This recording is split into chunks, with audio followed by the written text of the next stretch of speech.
Hello Facebook family, আপনারা কেমন আছেন? আমি অনেক ভালো আছি। তনুজিৎ সরেন ফেসবুক পেজে আপনাদের স্বাগতম জানাচ্ছি। আজকের ভিডিওতে থাকছে আমার কিছু কথা, আর আজ রাত আমি কি বানিয়ে খেলাম সেটাই আপনাদের সাথে শেয়ার করব। যারা আমার আগের ভিডিও দেখেছেন তারা জানেন যে আমি এই কটা দিন রুমে একাই থাকি। তো সেই কারণে মনটা একটু খারাপ থাকে। আর সামনে পুজো আসছে, ফ্যামিলি থেকে দূরে থাকি।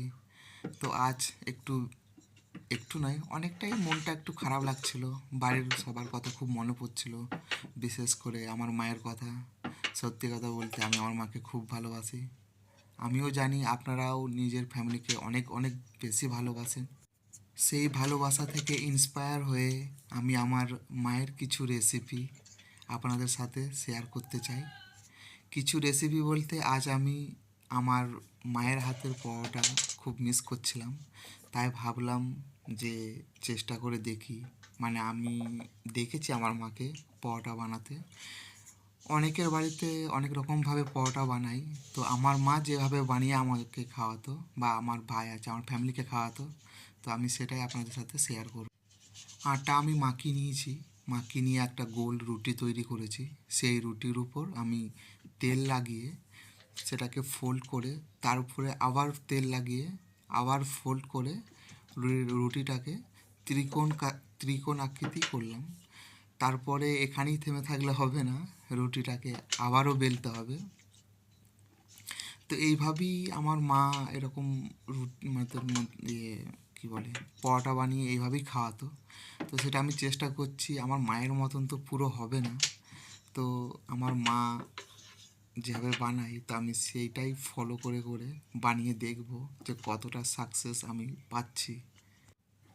আর যারা আমার এই ফেসবুক পেজে নতুন দেখছেন আমার ভিডিওটা, তো তাদের কাছে আমার একটাই অনুরোধ, আমাকে ফলো করুন, আমার ভিডিওকে লাইক করুন, শেয়ার করুন, কমেন্ট করুন ভালো লাগলে, তাকে আমি আরও ভালোভাবে ভিডিও করতে পারি। বা এরকম ভিডিও, এর থেকেও মজাদার ভিডিও পাওয়ার জন্য আমার পাশে থাকুন। আমার রুটিটা বেলা হয়ে গেছে, তো আমি আর একটা বেলে দেখাচ্ছি যে কীভাবে বেলতে হয়। আমি অতটা পারি না বেলতে, আমার বেলা দেখলে আপনারাও হাসবেন। আমি তো নিজে ভিডিও করছি, নিজেই মানে কি বলবো, মনের মধ্যে হাসছি, সেটা আপনাদের কারোর সাথে প্রকাশ করিনি। কিন্তু যখন আমি ভয়েসটা করছি আলাদা করে, তখন আমার এত হাসি পাচ্ছে, মতলব বলার বাইরে। তা আমি রুটিটাকে একটু শুকনো আটা মাখিয়ে নিচ্ছি, তাতে কি হয় বেলনাতে লেগে যাবে না।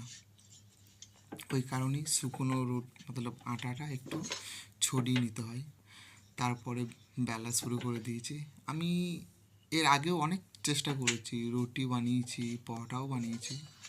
তো যেভাবে সবাই রুটি বেলে, আমি না, সত্যি কথা বলতে পারি না। আমি অনেক চেষ্টা করেছি, আমি কখনোই পারি না। তবে আমি যেরকমভাবে করি রুটিটা মানে গোল করে ছেড়ে দিই, কষ্ট মষ্ট করে হলেও, মতলব রুটি যেমন গোল হয় সেরকম গোল করি। তো এটা একবার দেখে নিন আপনারা, কমেন্ট করে অবশ্যই বলবেন যে কেমন হয়েছে, আদৌ পেরেছি কি পারিনি। আমার এই ভিডিওটা বানানো বিশেষ করে যারা বাইরে থাকে, ফ্যামিলি থেকে দূরে থাকে, তাদের ক্ষেত্রে।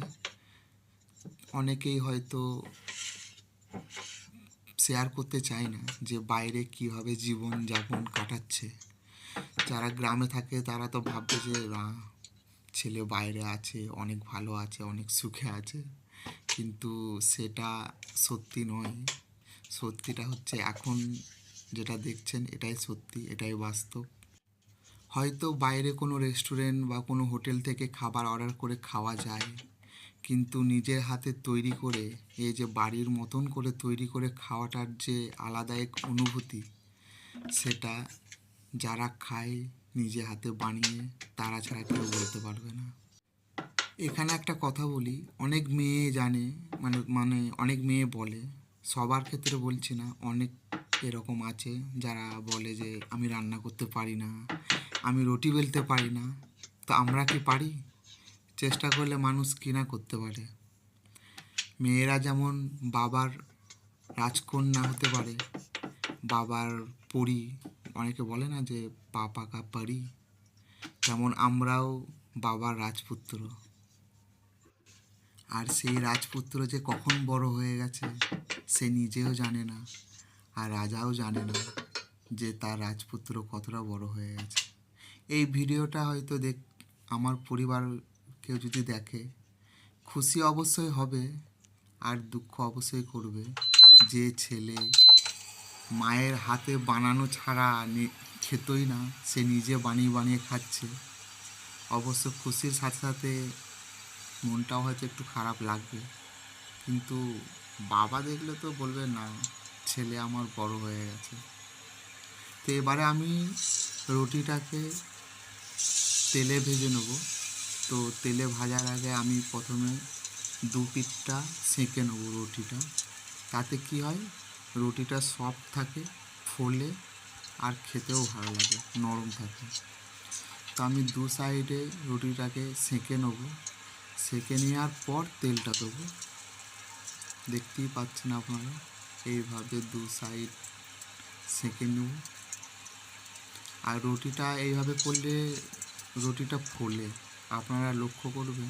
ভিডিওতে হয়তো বলতে পারবো না কতটা দেখাচ্ছে না দেখাচ্ছে না, কিন্তু আমি যে ভিডিওটা করছি তো আমি নিজে দেখতে পাচ্ছি যে রুটিটা কতটা ফুলছে। এই যে দেখতে পাচ্ছেন কীভাবে ফুলছে। আমি ক্যাপচার করার চেষ্টা করছি কিন্তু হচ্ছে না। এরপরে তেলটা দিয়ে দেবো। আমার কাছে অত কিছু সামগ্রিক নাই, তো আমি এইভাবে ডাইরেক্ট বোতল থেকে তেলটা ঢেলে দিচ্ছি তাওয়ার মধ্যে।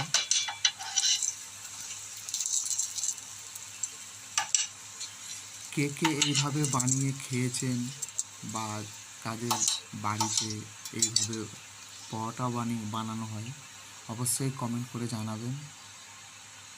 আর আমাকে একটু সাপোর্ট করবেন যাতে এরকম ভিডিও আরও অনেক আপনাদের কাছে তুলে ধরতে পারি। আবার সামনে দুর্গাপূজা আসছে, কাদের কাদের কেনাকাটা হয়ে গেছে, কাদের এখনও পর্যন্ত বাকি আছে, তাড়াতাড়ি কেনাকাটা করে ফেলুন, কারণ পুজোর আর বেশি দিন বাকি নেই।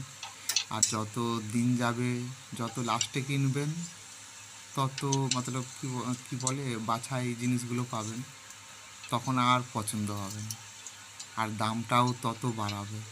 জানে যে এবারে পুজো চলে আসছে, এবারে মানুষের নেবেই, তো কী হয় এর আগে থাকতে কিনে রাখাটা অনেক ভালো থাকে। আমার সাথে থাকুন এবং আমিও দেখাবো আমাদের এখানে দুর্গাপুজো কীরকমভাবে পালন করা হয়। আমার এই চ্যানেলটাকে ফলো করতে থাকুন, ঠিক পেয়ে যাবেন। এরপরে আমি আরেকটা পরোটা বানিয়ে নিচ্ছি। তো আমি আরেকটা কথা বলি, কেউ উল্টোপাল্টা কমেন্ট করবেন না দয়া করে। তার কারণ হচ্ছে আপনি ভালোবাসা দিন, অবশ্যই আপনি ভালোবাসা পাবেন। আপনি যদি ভালো না বাসতে পারলে তাহলে তাকে খারাপ মন্তব্য করবেন না, তার কাছে নিজে ছোট হয়ে যাবেন না, নিজেকে ছোট করবেন না।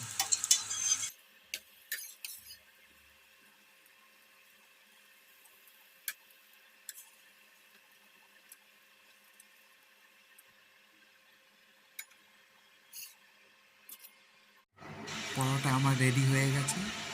এবার আমি পরোটা কী দিয়ে খাই সেটা আপনাদেরকে দেখাবো।